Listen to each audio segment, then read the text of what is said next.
Tallest trees in the world are coast redwood. They're the tallest living things on Earth. 370, 380 feet tall. That's a 40-story building. That's way up there. And the sequoias are right up there close to them in height. Redwoods are the most magical trees that I've ever visited. Probably the most magical trees we've ever worked with as a whole. The redwoods are the most iconic, beloved trees on Earth. Most people that come to an old growth grove of redwoods for the first time will walk into the grove, and then all of a sudden they become very quiet. There's a reverence. It's like entering a cathedral. But then I've noticed that with all the large trees, not just the redwoods in our travels, the very next thing they want to do is they want to walk up and they want to touch the tree. They want to actually put their hand on and touch that living thing, because we're talking trees that are several hundred to several thousand years old. We stand there with our jaw dropped, saying, wow, that thing was alive when Christ was born. They're awe-inspiring. The word you hear a lot is, wow. And they're trying to grasp, trying to get their mind around the enormity and the age of these trees. Most redwoods don't live to be 1,000 years old. A few of them live to be over 2,000 years old. Are they really different from each other, or is the 2,000-year-old one just there because of dumb luck? They've survived everything man and nature has thrown at them for the last several thousand years.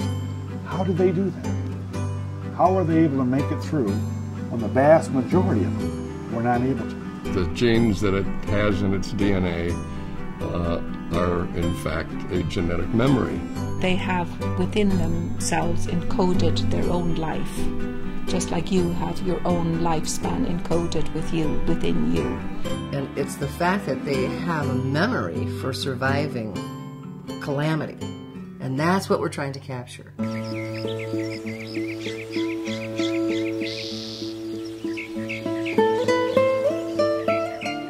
Within the DNA of these great living beings, there's a lot of discoveries yet to be made. It's harder, it's tougher, but we feel in the long run it's going to be very valuable. Sort of like Noah's Ark.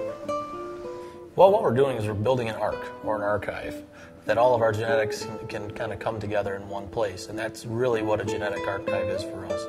It's a place that we can safely store or grow the genetics or the old forest giant trees.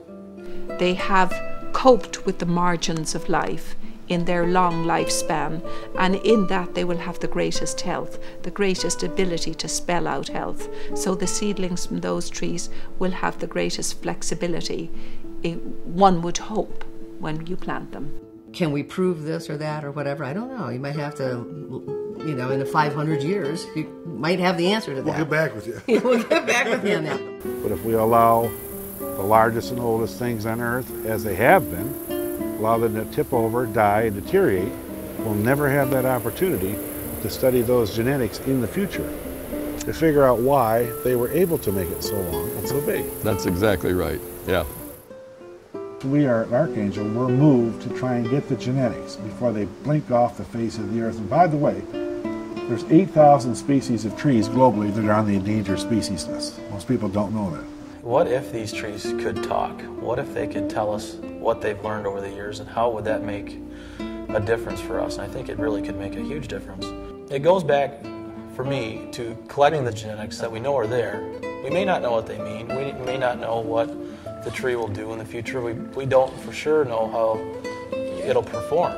Our hypothesis is that it'll outperform other standard trees because it already has in its lifetime. So in my mind, what we're doing is we're preserving the best genetics that we know of to give ourselves a chance at something that could be great, or that we'll probably learn more about generations to come. Archangel Ancient Tree Archive is a nonprofit organization working to solve some of our planet's environmental problems. But we can't do it alone. Visit our website to make a donation and find out more about our efforts. Only with your help can we expand our efforts to get these hard-working trees into the ground.